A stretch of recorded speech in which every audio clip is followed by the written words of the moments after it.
termasuk paling banyak gitu, terbesar ya, ditemukan pada tumbuhan sebagai warna merah, ungu, biru, ya terutama pada bunga, kemudian daun gitu ya. Jadi kalau Anda lihat kulit buah gitu ya berwarna kuning, nah itu mesti ada flavonoidnya gitu ya, atau kubis ungu, atau ya pokoknya yang berwarna ya. Jadi ini bisa banyak terdapat pada jaringan bunga, kemudian buah, kulit batang itu juga kadang ditemukan juga ya, daun ya. Nah, kemudian cirinya adalah mempunyai kerangka karbon terdiri dari 15 atom karbon dengan susunan C6, C3, C6 ya. Dan ini bisa membentuk 3 jenis struktur flavonoid, isoflavonoid, dan neoflavonoid. Jadi ini tiga kerangka dasar gitu. Nah, gambarnya seperti ini ya. Jadi ini C6, C3 gitu, terus C6. Aromatik, 3 alifatik, terus aromatik lagi. Atau bisa juga membentuk kerangka isoflavonoid ya. Jadi aromatiknya yang kedua itu terikat di C nomor 2. Terus ada juga yang kerangka neoflavonoid ya. Jadi aromatiknya terdapat pada C nomor 1 gitu. Tapi yang paling banyak itu di sini ya. Yang paling banyak adalah kerangka flavonoid gitu. Oleh karena itu ya golongan ini disebut golongan flavonoid gitu. Tapi sebenarnya ada juga kerangka yang lain gitu ya. Oke, nah terus dari flavonoid ini ya, jadi kerangka C6, C3, C6. Nah, ini ada banyak variasi ya, variasi kerangka dasar ya. Jadi ada yang disebut dihidrokalkon, kalkon, kemudian flavan. Nah, flavan ini sudah CO-nya di sini sudah hilang gitu. Jadi ini sudah kalau disebut ya biogenesisnya udah mengalami reaksi oksidasi yang lebih lanjut gitu loh flavan ini. Ada katechin atau flavan 3-ol sama ya, jadi flavan 3-ol ini. Terus ada juga leukoantosianidin. Ini juga sudah mengalami reaksi lanjut gitu. Kemudian flavanon. Nah, nanti kita akan lihat struktur masing-masing ini ya, biogenesisnya seperti apa. Kok ini dikatakan lanjut, tidak jelas lanjut. Karena ini ya kehilangan ini CO ini ya itu prosesnya mesti panjang gitu ya, sehingga ini jadi nggak ada. Kemudian, nah ini juga ya flavanonol atau dihidroflavanol. Nah yang penting adalah mengenali kerangka-kerangka dasar atau dari golongan flavonoid ini. Jadi ada flavanonol, ada flavon, ada flavonol gitu ya. Nah, garam flavilium, antosianidin, auron. Nah, ini juga flavonoid sudah lanjut gitu loh. Artinya biosintesis dari garam flavilium, antosianidin, auron ini sudah lebih kompleks dibanding yang lain. Gitu. Nah, kemudian jenis yang banyak ditemukan itu adalah atau disebut flavonoid utama itu ada flavon ini ya. Terus flavonol ya, flavonol ini, terus antosianidin ya. Jadi ini yang paling banyak ditemukan. Nah, yang paling jarang ditemukan itu kalkon, kemudian auron ya, ini jarang gitu. Kalkon yang tadi itu ya, ini. Nah, karena apa ya, ini bisa dianggap sebagai prekursor ya, prekursor dari flavonoid yang lain karena ini akan mudah membentuk reaksi ya, siklisasi, misalnya terhidroksilasi, siklisasi, jadilah struktur-struktur yang lain gitu. Terus auron, katechin, kemudian flavon ya ini flavon, flanon ini tidak ada kan ya? Mungkin ini ya, flavan gitu loh, flavan. Flavanon, ini flavanon ya, flavanon.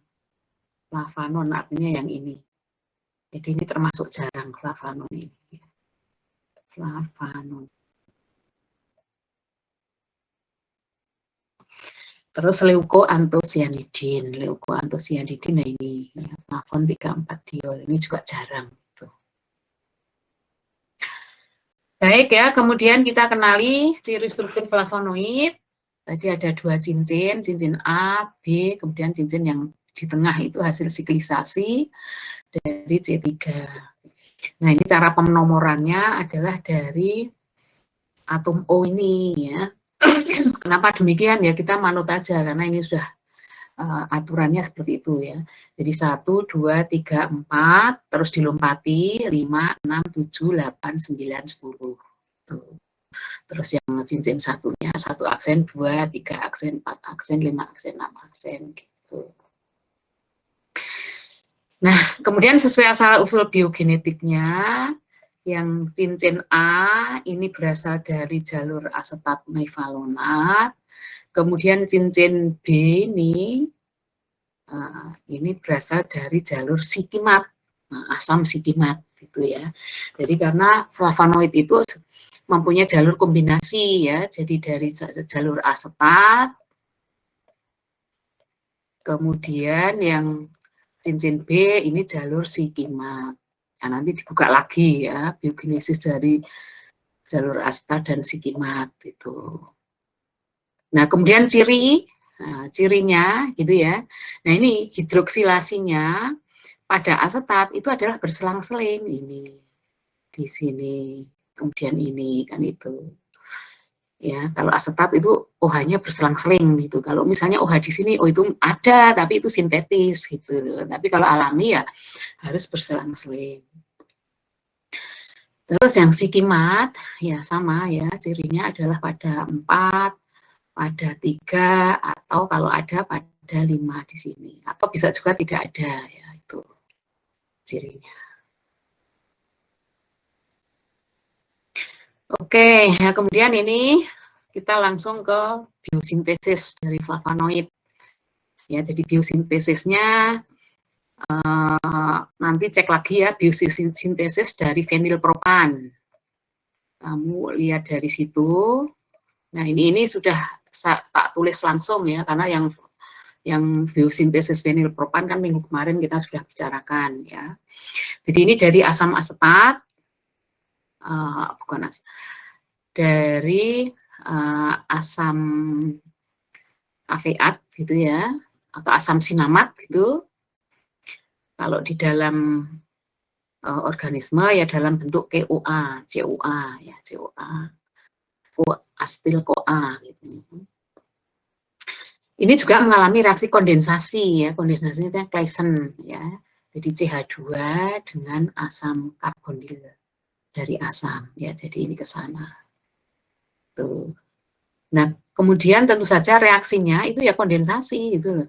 Jadi 1 unit asam asetat ini CH2 nyerang ke sana.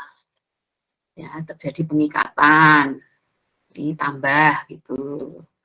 Tambah CO CH2. Kemudian tambah unit lagi ya. Jadi CH2CO gitu ya, dan seterusnya. Jadi ini reaksinya adalah reaksi kondensasi Claisen tuh.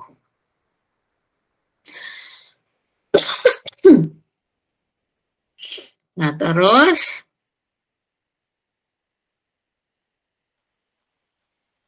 reaksi lebih lanjut adalah mengalami siklisasi. Ya, jadi 3 unit asetat tadi yang sudah berkondensasi ini kemudian membentuk siklik ya, membentuk siklik ya, tentu dengan struktur aromatik gitu ya, dengan posisi hidroksil yang berselang-seling gitu, yang disebut dengan kalkon. Makanya kalkon tadi kan jumlahnya sedikit di alam gitu loh, karena ya ini langsung bisa bereaksi membentuk turunan flavonoid yang lainnya gitu ya. Nah, dari kalkon kemudian menjadi flavonoid. Kemudian kalau dituliskan ini ya, jadi kalkon itu bisa dikatakan sebagai prekursor terbentuknya kerangka flavonoid yang lain, struktur flavonoid yang lain.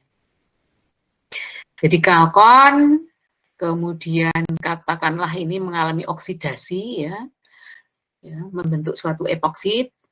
Ya, jadi alken di sini dioksidasi jadi epoksid, epoksi terpoktonasi, ya. Jadi ini terbuka cincin gitu. Nah, misalnya tentu saja ini ada asam, gitu ya, ada asam. Nah, O-nya ini nyerang ikatannya putus, digunakan untuk berikatan dengan proton gitu. Otomatis C-nya ini bisa jadi positif gitu. C yang di sini positif diserang dengan CO, ya jadilah terbentuk siklik ya, flavanol gitu. Terus kalau ini membentuk flavanon ya tinggal ini terhidroksilasi aja ya. Jadi ikatan di sini putus mengikat OH gitu. Kemudian ini diserang di sini. Kemudian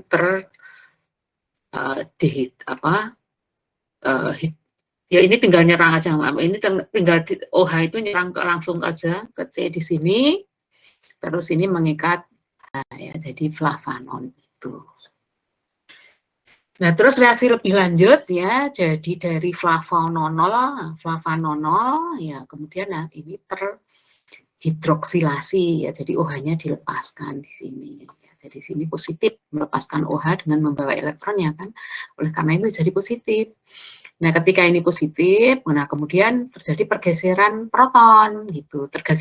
Pergeseran proton itu bisa banyak cara ya. Jadi di sini ada 3 cara. Jadi kalau proton yang diambil itu dari C nomor 2 di sini gitu ya, maka terbentuklah flavon. Tapi kalau protonnya ya, elektron yang digunakan untuk netralkan itu dari sini gitu. Ikatan di sini diberikan ke sana, ke C ini ya. Nah, kemudian terjadi pemutusan ikatan, ini putus gitu ya, putus. Nah, jadilah auron gitu. Nah, terus apabila protonnya itu berasal dari ujung OH di sini, nah ini yang jadi isoflavon gitu ya. Jadi kerangka berbagai jenis flavonoid di sini ya, itu kalau ditelusur semua itu berasal dari karbon yang mengalami oksidasi, kemudian hidroksilasi dan siklisasi ya. Kemudian di sini mengalami dehidroksilasi. Nah, kemudian pergeseran elektron dan juga pergeseran proton ya. Jadi bisa membentuk flavon, auron dan isoflavon. Ya. Jadi ini reaksi biosintesis yang utama. Ini sudah disebut biosintesis ya karena ternyata sudah ada yang pernah membuktikan gitu. Ya, jadi dengan menggunakan senyawa bertanda gitu ya. Dan sudah diikuti gitu loh. Artinya bisa dikatakan ini biosintesis gitu. Kalau saudara cari buku tentang flavonoid, jadi flavonoid itu sudah hasil-hasil penelitian itu sudah jadi buku yang berjilid-jilid gitu ya. Sintetisnya juga sudah banyak dipelajari ya. Jadi Anda di lab aja pernah membuat kalkon kan itu toh. Ya, jadi memang disintesis juga gampang di laboratorium ya. Jadi hanya melibatkan reaksi kondensasi aldol. Tinggal nanti ininya yang divariasi ya, substituennya di sini bervariasi. Misalnya kalau ini tertambahi OH semua ya boleh aja gitu ya, tapi itu adalah flavonoid sintetik ya. Kalau flavonoid alam ya harus berselang-seling gitu. Oke, gitu bisa diikuti. Halo. Bisa, Ibu. Oke, ya. Baik, nanti Anda pelajari pelan-pelan gitu ya. Jadi ini reaksinya itu sederhana saja sebenarnya di flavonoid ini ya. Karena ya kondensasi aldol, Claisen, habis itu mengalami oksidasi, siklisasi, ya. Kemudian dehidroksilasi, protonasi, dan seterusnya ya. Nah itu saja. Oke, nah kemudian tadi saya katakan yang sudah tidak ada CO di sini itu sudah mengalami reaksi lebih lanjut gitu. Ini makanya tak kasih panah 2 gini. Itu artinya ini beberapa tahap reaksi gitu ya. Ada banyak tahap lah gitu ya untuk menghilangkan CO ini tidak mudah gitu. Jadi ini bisa dikatakan katatin antosianidin itu merupakan golongan metabolit golongan flavonoid yang tingkat oksidasinya tinggi gitu ya. Jadi kalau nanti Anda ketemu dengan senyawa flavonoid, ada katekinnya, antosianidinnya ya, jadi biogenesisnya itu adalah cukup panjang di sini, sehingga ini dikatakan mempunyai tingkat biogenesis yang kompleks gitu, atau yang tinggi gitu ya. Itu. Nah, kemudian ini sifat-sifat dari flavonoid. Ya, tadi sudah saya sebutkan itu terdapat pada semua bagian tumbuhan, ya, bisa bunga, daun, buah gitu. Ya, kalau buah itu banyak antosianidinnya itu ya. Kemudian banyak juga flavonoid yang terdapat dalam bentuk glikosida, artinya berikatan dengan gula ya. Jadi flavonoid itu sebagai alkohol, ini sama dengan reaksi hemiasetal ya. Reaksi hemiasetal. Reaksi antara alkohol dengan senyawa karbonil gitu. Nah, alkoholnya itu adalah fenol dari cincin flavonoid tadi. Fenolnya, jadi kalau flavonoidnya itu bertindak sebagai nukleofil. Oh, hanya itu nyerang ke CO karbonil gitu ya. Terjadilah bentuk struktur hemiasetal. Jadi saya juga ketemu, nanti tak sebut, tak kasih contoh gitu ya, flavonoid glukosida. Tidak hanya gula glukosa ya, bisa rhamnosida, bisa galaktosa gitu. Bisa ya 2 unit glukosa gandeng-gandeng itu juga bisa. Sukrosa juga ada pernah yang ditemukan gitu. Oke ya, jadi kalau glukosa namanya glukosida. Rhamnosa, rhamnosida, galaktosa, galaktosida, tambah ida-ida ini. Artinya itu adanya ikatan gula gitu. Nah, kemudian ini ciri khas UV dan juga IR ya dari flavonoid itu adanya pita benzoil ya. Jadi ini pita benzoil yang panjang gelombangnya lebih pendek ya. Terus yang panjang di sini ini adalah pita sinamoil ya. Kemarin kenapa Anda sudah bisa menjelaskan gitu ya. Jadi kok ini panjang gelombangnya lebih panjang gitu. Itu karena ya ini perjalanan elektronnya ini ya lebih panjang gitu ya. Jadi maka panjang gelombangnya lebih panjang gitu.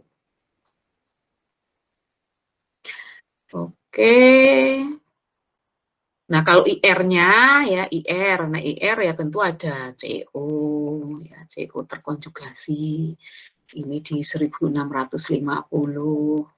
Terus ada CC aromatik. Nah, tentu saja ada OH gitu. Karakter IR dari senyawa flavonoid gitu. Ya ini aja 3 ini ya, CO, CC, OH gitu.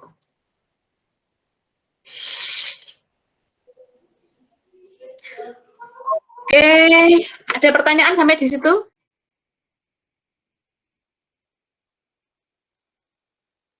Ada? Belum ada. Ya? Halo, ada yang ditanyakan?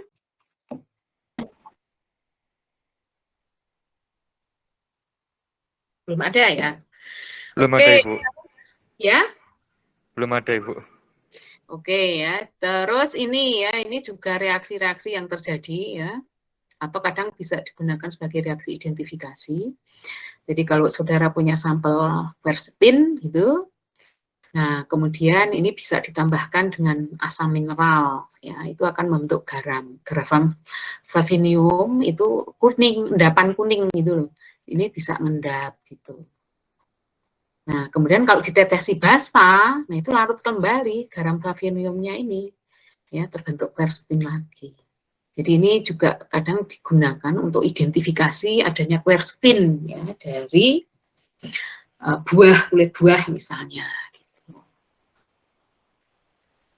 Jadi ini reaksi identifikasi karena memberikan warna dan juga endapan berwarna kuning. Nah, terus juga kalau ini adalah flavonoid yang sintetis gitu loh, ya. Jadi flavonoid sintetis ini yang mempelajari adalah Wesley-Mosler, ya. Makanya disebut sebagai penataan ulang Wesley-Mosler. Ya, jadi kalau alami kan nggak ada ini ya, mesti ini sintetis gitu. Jadi Wesley-Mosler itu mempelajari senyawa 5,8 dimetoksiflavon gitu, kemudian ditambahi HI, asam iodida gitu, dipanaskan, ya ini akan mengalami demetilisasi ya, jadi OH-nya, ini metoksinnya jadi OH gitu. Nah, terus juga diikuti dengan pemutusan ikatan, ya ini punya putus gitu, jadi ini OH, CO gitu. Nah, terus ini mengalami permutaran, putar balik gitu ya, putar balik.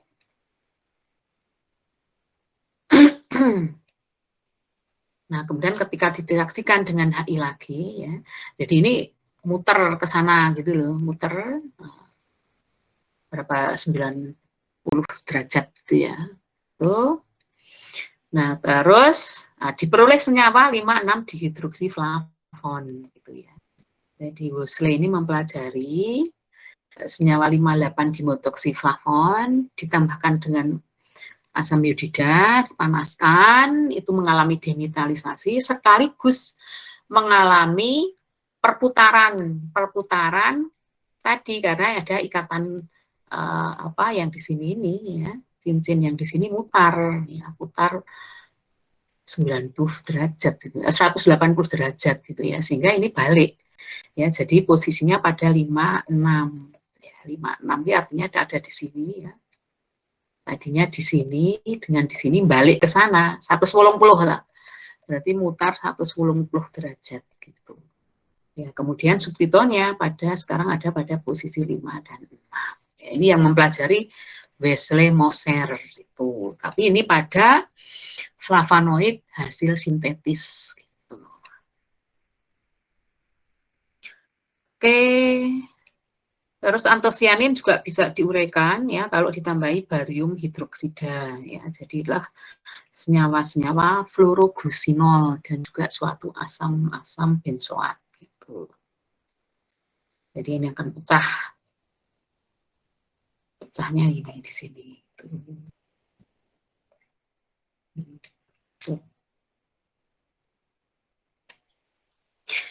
Kemudian Anda juga bisa mensintesis ya flavonoid ya dengan berbagai bahan dasar ya, substituennya bisa tidak, kalau orang sintesis itu ya terserah kita ya bahan dasarnya ya, jadi hasilnya tentu juga tidak mengikuti aturan senyawa flavonoid yang ada di alam gitu ya, tergantung bahan dasarnya. Reaksinya juga reaksi bisa dikatakan reaksi kondensasi Claisen ya, jadi ini nukleofil ya, jadi suatu asam itu ini nyerang ini, jadi mula-mula ya itu terikat dulu cincin. Nah, kenapa ini CH2-nya ini menjadi relatif lebih positif gitu loh. Nah, terus ini bisa masuk ke dalam cincin gitu. Nah, setelah masuk, baru terjadi reaksi kondensasi aldol ya, Claisen CH2 nyerang ke sana. Gitu. Ini bisa terjadi membentuk senyawa flavon. Oke, ada juga ya cara yang lain ya, dengan mereaksikan suatu bentuk ya, senyawa aseton aromatik gitu ya, direaksikan dengan asam asetat anhidrit gitu ya. Jadi ini juga bisa terjadi ya. Jadi ini CH3 CO ya, gitu. Oh, gitu ya. Oh, CH, sini CO, CH3. Jadi ini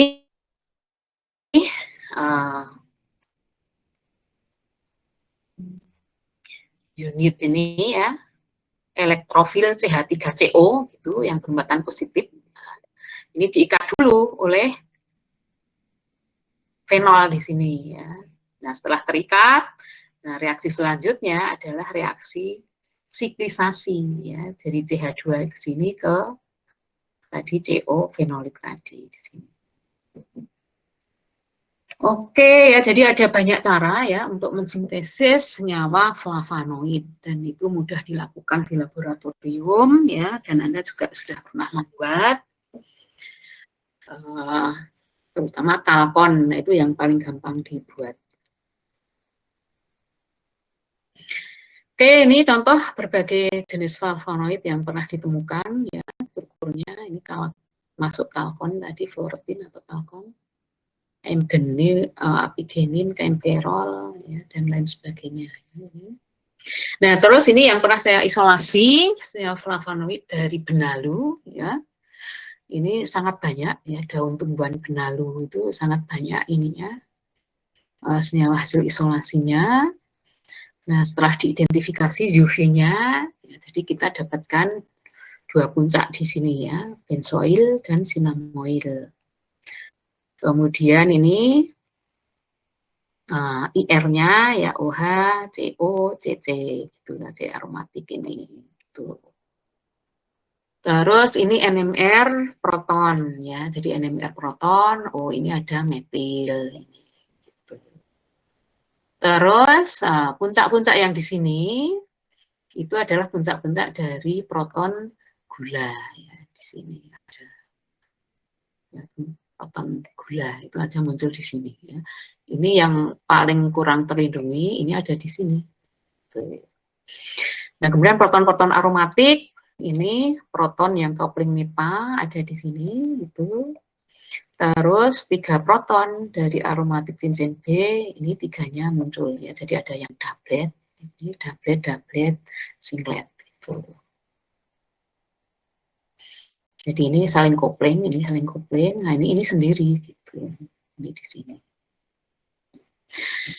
Gitu. Oke. Nah, kemudian ini C-nya. NMRC-nya ya. Jadi ini CO karbonil, ini CO karbonil. Terus ini adalah proton-proton aromatik. Ini proton karbon gula, ini C dari gula ya. Terus termasuk di sini ini gula, C-nya kan 6 gitu. Nah, ini metil ya, makanya tadi ada rhamnosida ya, bukan glukosa karena ada metilnya gitu. Ini CH3. Jadi gula yang sudah mengalami reaksi ya, jadi alkohol sudah mengalami dehidrasi gitu ya. Jadi strukturnya ini jadi di sini ini ya. Harusnya kan ini CH2OH alkohol kan ini ya. Ini sudah jadi metil gitu. Ini adalah rhamnosida gitu. Oke gitu. Ya, contoh flavonoid, cara identifikasinya gitu. Terus nah, kalau isolasinya ya biasa ya. Kita isolasi ekstraksi dulu ya dengan etanol, terus dipartisi dengan heksan, kloroform, etil asetat. Nah, ini yang saya peroleh itu dari fraksi kloroform. Ya, dari fraksi kloroform, dari fraksi etil asetat juga dapat gitu. Jadi memang nah ini namanya quercitrin rhamnosida. Ini jumlahnya banyak gitu ya yang di daun tumbuhan benalu itu dan gampang. Dan ini antioksidannya sangat kuat. Ya, jadi sifat antioksidannya sangat kuat, seperti hampir sama vitamin C gitu. Ya, memang bisa digunakan untuk kosmetik ini. Oke, jadi itu yang bisa kita sampaikan untuk flavonoid. Ada pertanyaan atau hal yang bisa didiskusikan?